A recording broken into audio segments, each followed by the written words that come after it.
Yeah, the 1031 tax exchange is a great program for investors. What it allows you to do is sell a property and move those funds over into something else that's like kind. So if it's an investment property here and an investment property there, let's say you sell it for $1 million and move that million over here, it's a tax-free event.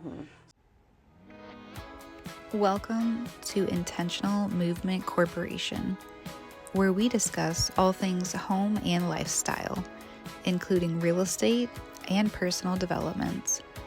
In this space, possibilities are endless, and we lead a life of inspiration, class, luxury, elegance, joy, and liberation, leading to your ultimate life of transformation and empowerment.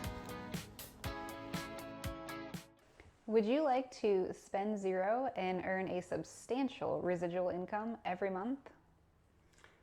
No money out of my pocket and money comes in. I think that's what a lot of investors are looking for. Oh yeah.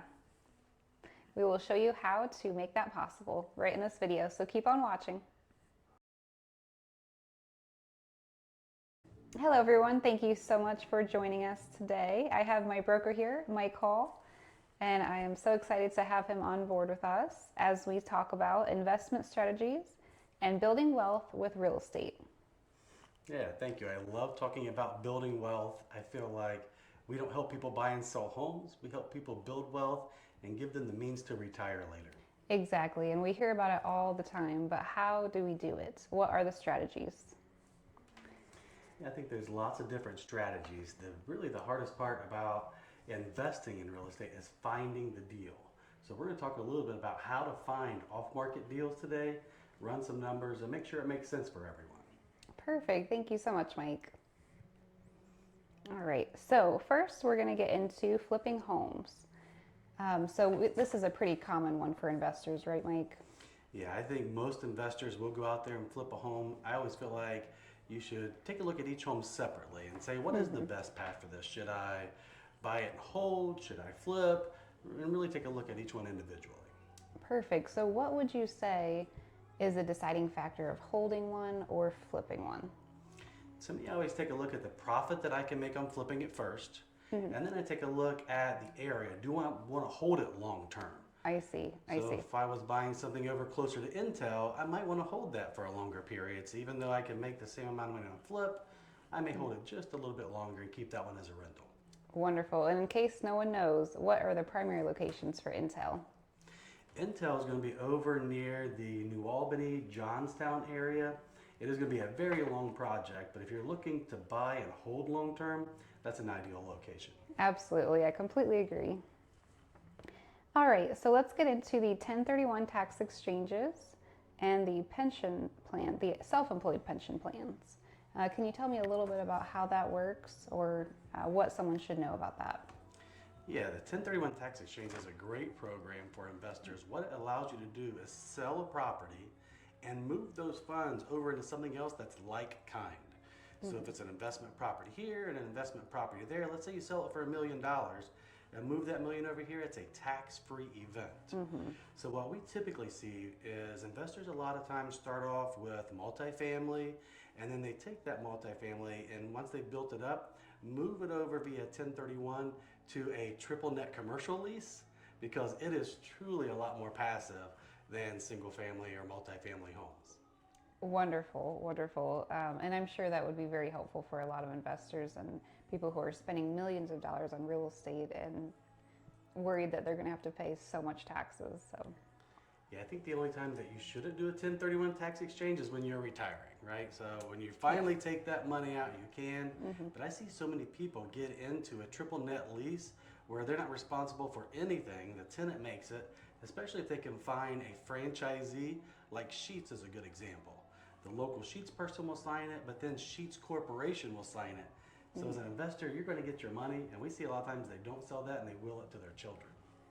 wonderful. Well, thank you so much for sharing all of that. So let's move on to Airbnbs. So what are the main concerns, would you say, if you were an investor going to choose an Airbnb for yourself? Definitely dependent upon location. Depending on where you're at, there's a lot of local individual rules that where it can be Airbnb or it has certain restrictions where it has to be a minimum stay of 30 days. So I want to talk to the local zoning department or contact my realtor who really knows the Airbnb rules and say, hey, in this area, can I do short term? Can I do a weekend? Can I do a week? Are there laws in process? Because I'd hate to buy something Airbnb and then them tell me I can only do it 3 times a year or something like that. Yeah, absolutely. You definitely want to know that before you buy. Yes. So Airbnbs versus the long-term rentals, which would you say are better, or which would you say is there a better option, or is it just depending on what the investor is looking for, would you say? I think both has its pros and cons. Obviously, with the Airbnb, if it's fully rented, you'll make more money this month and next month versus a long-term tenant. But you're also going to have a lot more expenses and a lot more involved because things are going to break. They're going to do that. The Airbnb company is going to reach out and see what you want to do about fixing it. I know they have some limits versus putting someone in there for a year or so and you won't hear from them as much. So to me, would you rather maximize that profit and be more involved or have a little bit less? All right, so in real estate, we know the game takes some money sometimes, but we can also start with $0, isn't that right? Yeah, there's a lot of opportunity out there when it comes to private money lenders and hard money lenders. I think if you went to a traditional bank like Chase, they're probably not going to fund your flip, but there's different places out there that will. And some require zero out of pocket, and a lot of them require up to 10%. So if you find the right deal, bring it to her. She's going to find the money for you, and she's going to help you get that property. Again, the hardest part is finding the right deal, and I know you have a good avenues to find those as well. Absolutely, absolutely. And then as far as seller financing goes, what would you say are some tips to get the seller to be able to finance it? Say someone who wants to go through a private financer versus a traditional loan. Yeah, especially when it comes to commercial and multifamily, we see a lot of seller financing. So if the seller owns it outright and you want to bring money down, and normally that's what they look for, significant money down, 25 to 50%, and then maybe the seller will carry the other 50 or 75%. You're looking for a seller who wants something that's backed by a property, they already know it, it's convenient, and then they're just looking at interest rates. So if they're going to put their money in a bond at 4 or 5%, and you're going to basically have them be the bank and pay them 6 or 7%, it's backed with real collateral. And I think it's definitely always a good idea to ask if the seller will do that. That way you have more money for other items. Absolutely, because it's not guaranteed, but it is worth asking. Yeah, I have a specific story that I'll share that we just closed on one where the investor brought $0 out of closing. So it was a $1.7 million commercial property. They wanted $300,000 down, and this investor borrowed the $300,000, put it down, and then went to the bank and got a loan for 1.7, credited the 300,000 back to them, or that they gave back to the investor with some interest, and really all they paid was interest on that 300K while they got the loan. So there's lots of creative opportunities out there that investors don't always look at. Wow, that is incredible. If that isn't proof enough that you don't really need a lot to start, then I don't know what is. You got to know the right people, and I think knowing the hard money lenders and the investors and things like that goes a long way. Absolutely, absolutely. And also, that reminds me of mortgages too. A lot of people think that you need 20% down to purchase your first home, when in reality, you only need maybe 3.5% depending on the payment plan, right? Yeah, there's lots of people who don't put 20% down, and I think that they can invest their money elsewhere for a better return on investment. So some people have it and still don't put it down. So if you're looking at an FHA loan, it is going to be 3.5%. But even some of the conventional loans, they now offer 3%. So I tell people if they want to reinvest their money elsewhere, if they're getting a better return on investment than their interest rate, they'll come out ahead. Very good. Very good information. I hope everyone is listening and writing this down on a notepad because it could help your future tremendously. All right, and let's go ahead and get into equity and pyramiding. So when you own a home, you pay on it every month if you have a mortgage payment plan for years. And after that, you've built up some equity. And if your neighborhood has had any inflation, then you have even higher amount of equity available. So what would you advise that someone does with all that equity. Yeah, so the first thing I recommend they do is tap into it, right? It's your money, it's sitting there. Get a home equity line of credit. That way, if there's an investment that comes along, maybe you don't need to talk to the bank. If you have $100,000 in equity and you get a home equity line of credit, you can write a check for that and be able to invest quickly, because a lot of the distressed sales need you to act quickly. So tap into it with a home equity line of credit, and then take a look at what that credit line is and the interest rate. And if it's, let's say, 6 or 7%, and you're getting 9 and 10 over here, well, that just makes sense. Absolutely. So I love that you're helping a lot of the investors out there, but I got to ask you, how do you find the deals? Yeah, so there's Facebook groups, there's websites, everything that you could be a part of to be able to see firsthand information. Obviously, of course, the MLS, get the immediate results to your email. So basically just being part of private messaging and groups that many investors are involved in. So I get the information right away from hundreds of people that can find a property firsthand.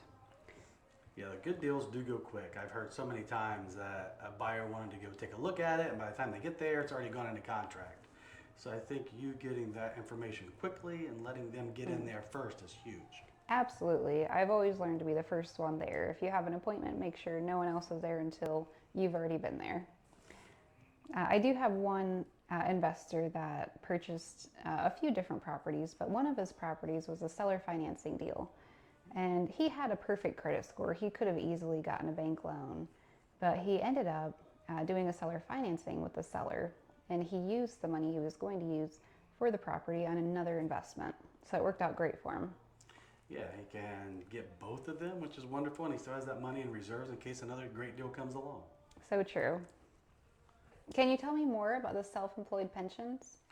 Yeah, a lot of investors don't have a pension, and I think most Americans don't work for a company for 30 years anymore and get that. So you can open up a self-employed pension, and within your self-employed pension, you can buy homes.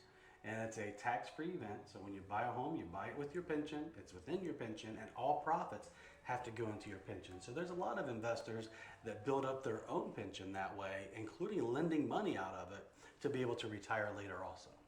Wonderful. It sounds like a smart move. It is, the less we can spend in taxes, the better. Very true. Wonderful. And we are also going to talk a bit more about the BRRRR method. Does anyone know what the BRRRR method is? Well, there's nobody to raise your hand, so that's okay. We are going to go. We are going to get started in talking about the BRRRR method for investors. Yeah, so the BRRRR method, basically the first thing you do is you buy and then you rehab. You're going to refine, you're going to rent, and then you're going to refinance and pull money out so you can do it again and again and again. So a lot of people are able to scale by pulling it out after they've built up the equity in the home and rehabbed it so it's worth more. Another very good strategy. There are many strategies that you could use to build your wealth. So just pick one that you feel comfortable with and get started. Yeah, I find most people in America build their wealth either from real estate or the stock market. And in the stock market, if you get insider information and act on it, what happens? You go to jail. Oh, that would not be good. In real estate, when you get insider information, you act on it, they pat you on the back and they say good job. So if you find a below market value deal, the first thing you want to do is contact an agent and talk about going into contract. Absolutely. I mean, I would much rather make money than go to jail. Thank you so much for watching, everyone. I would like to thank Mike one last time. He's been wonderful, and like I said, I always love getting some more information, especially for the audience here. So as always, you can go to my website, intentionalmovementcorporation.com, and Mike is my broker for Red One Realty. Yeah, thank you. I love you putting the information out there. I think everyone should be an investor in real estate, and if people want more information, they can reach out to you. And if you have information about Red One Realty, just go to red1realty.com. All right.